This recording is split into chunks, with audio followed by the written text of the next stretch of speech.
ምንድነው ቤተሰብ እዚህ ጋር ሌላ ትኩሳት አለ። ሌላ ሰው ይመጣል እየተባለ ነው የተጠበቀ ነው ያለው ቤተሰብ። ዛሬ ሙሽራ አዲስ ሙሽራ ይመጣላችኋል። አዲስ ሙሽራ ሙሽሪት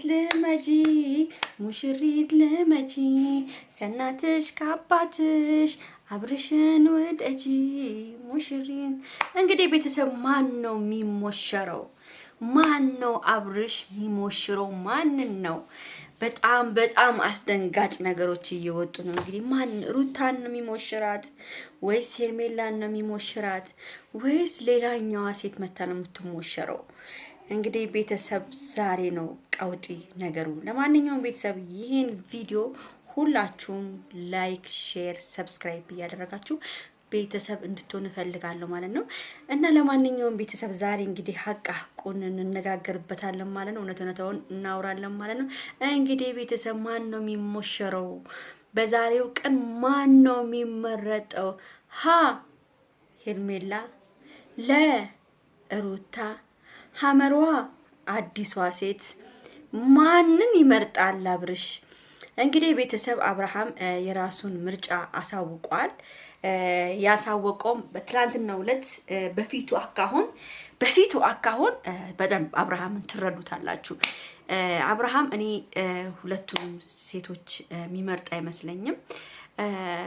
ወይ ሄርሜላን ወይ ሩታንም ላይመርጥ ይችላል። ሁለቱንም እሱ እንደውም እኔ ሳስበው ከሁለቱም ሳይመርጥ እንደው በቃ የራሱን መጀመሪያ ቢያስብበት ጥሩ ይመስለኛል።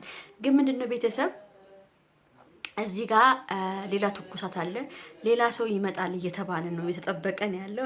እኔ አላልኩም፣ ግን እየተባለ ነው።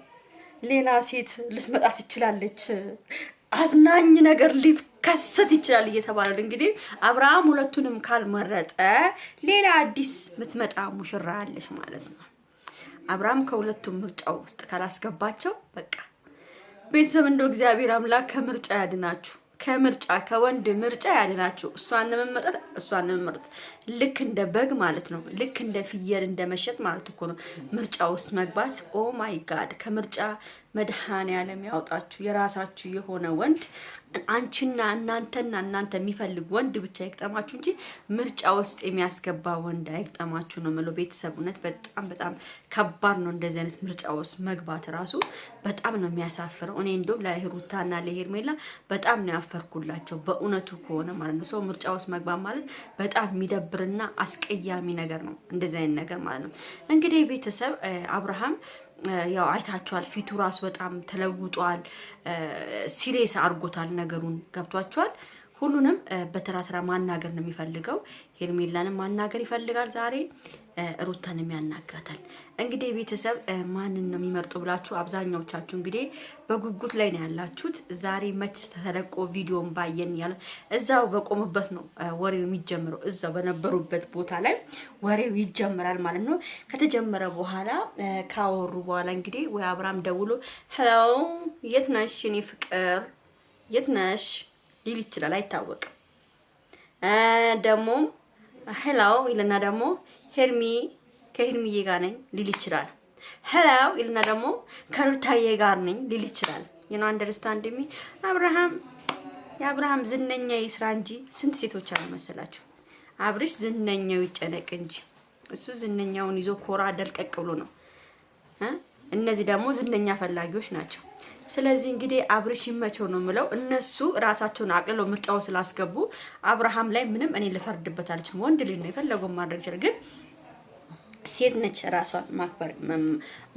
ራሷን ማስከበር ያለባት። ገብቷቸዋል። ምርጫ ውስጥ ገብተሽ እንደ በግ ስትመረጪ እጅግ በጣም ያሳፍራል። በሞላ ወንድ ማለት ነው። በሞላ ወንድ ሁለቱም ቆንጆ ናቸው። ሄርሚም ቆንጆ ነች፣ ሩታም ቆንጆ ነች። እነሱ እንደውም እኔ ምርጫ ውስጥ አልገባም ብላ ኮራ ደልቀቅ ብላ ውጥት ማንም እኔ ሊመርጠኝ አይችልም። እኔ ምርጫ ውስጥ ምገባ ሴት አይደለሁም። ከወደድከኝ ና ተከተለኝ እንጂ እንደዚህ እኔን ነው የምመርጠኝ እሷን ነው የምመርጠው እየተባባሉ እጅግ በጣም ነው የሚያሳፍረው። ቤተሰብ እንግዲህ እኔ ያላቀም ብቻ እንግዲህ ደግሞ አዲሷ አመተ ደግሞ እኔንም ምረጠኝ እንዳትል ብቻ እና ቤተሰብ አብርሃም ጀግና ነው። በቃ አሁን አሁን የራሱን ሙድ ነው የሚያራምደው። መኪናውንም ራሱ ነው የሚነዳው። እንግዲህ ከኤፍሬም ቁልፉን እንደተቀበለም ሰምተናል። እንግዲህ እውነቱን ነው። እስካሁን ኤፍሬም ነበር ሲያንሸራሽረው የነበረው። ኤፍዬ እንግዲህ ጉዞ ወደ 2 እግር ተመልሳለች። ከመኪና ወደ 2 እግሩ ተመልሷል ማለት ነው። እንግዲህ ማነክ ኤፍሬም ስራና ግዛ። መኪና እኮ 1,500,000 እኮ እንትን መግዛት ትችላለህ እኮ፣ ገዝተህ መንዳት ትችላለህ እኮ። ምንም ይሄን አንተ የሚከፈልክ ብር እኮ በወር የ2 ወርክ አንድ መኪና ሊገዛልክ ይችላል። ቀለል ያሉ መኪኖች፣ ከባድ መኪኖች ሳይሆኑ ማለት ነው። ቀለል ያሉ መኪናዎችን ልገዛ ትችላለች። ስለዚህ እግረኛ አትሁን። ዩቲዩበር ነህ፣ ትልቅ ዩቲዩበር ነህ። እግረኛ በአሁኑ ሰዓት እግረኛ መሆን የለባችሁም። እናንተ እግዚአብሔርን እንደ ውሃ እየተከፈላችሁ እግረኛ መሆን የለባችሁም። እንደ ውሃ ነው እኮ የሚከፈላችሁ፣ እንደ ውሃ። መኪና አይደለም ሌላም ነገር የመግዛት አቅም ስላላችሁ የሰውን ባትመኙ ጥሩ ይመስለኛል። እንግዲህ አብርሃም እንግዲህ ይመች። ሌላዋንም ካመጣኛ እኛ እንቀበላለን። ምንም ልናደርግ አንችልም። ለምን ምርጫ እያሉ ስለሆነ ይሄ የቀበሌ ምርጫ አይደለም ወይም ጠቅላይ ሚኒስትርን እየመረጥን ሳይሆን አብርሃም ሴቶችን እየመረጠ ነው ያለው። ስለዚህ ምንድነው መሰላችሁ ያው አብርዬ ፏ ደመቅ ብለሽ የፈለግሽውን መርጠሽ ማጫወት መብትሽ ነው። አብርሃም ደግሞ መጀመሪያ እንደመሰላችሁ አልጋ ጫወታ ላይ ነው። መጀመሪያ ያቺ ልጅ ቀምሶ እንቃ ካለች እንቃ ያለች ከሆነ ቆንጆ ነገር ነው። በቃ ያቺ ልጅ ልጥፍ ነው የሚለው። ግን ያ ነገር ደግሞ ውሃ ካለ ደግሞ ይተዋል። ይሄ ነው ምርጫው። አብርሽ መጀመሪያ በአልጋ ጫወታ የሚመርጠው በቃ አልጋ ጫወታን ካጫወተ በኋላ አችሊስ ትመቻለች በቃ እንጂ ዝም ብሎ የሚመርጥ ሰው አይደለም። ስለዚህ አሁን ሄርሚን እንኳን ይወድላት ታያችሁ። ሄርሚላ በጣም ጎበዝ ነች። ሁሉ ነገር ላይ ጎበዝ ስለሆነች ነው ሄርሚን ይወድላት። እንግዲህ እኔ ግን ሄርሜላን የሚመርጥ ይመስለኛል። ሄርሚን እርግጠኛ ነኝ። ሄርሚን እኔ እንጃ። ሄርሚን በኔ በኩል ሄርሜላን የሚመርጥ ነው የሚመስለኝ ሳስበው ነው። ለማንኛውም ቤተሰብ እንግዲህ አዲስ ነገር ያሰማን። እንግዲህ በቆሙበት እዛው በተሰበሰቡበት ነው ወሬው የሚጀምረው ማለት ነው። ለማንኛውም ይሄን ቪዲዮ ላይክ፣ ሼር፣ ሰብስክራይብ እንድታደርጉ በጥሞና ጋብዛችኋል።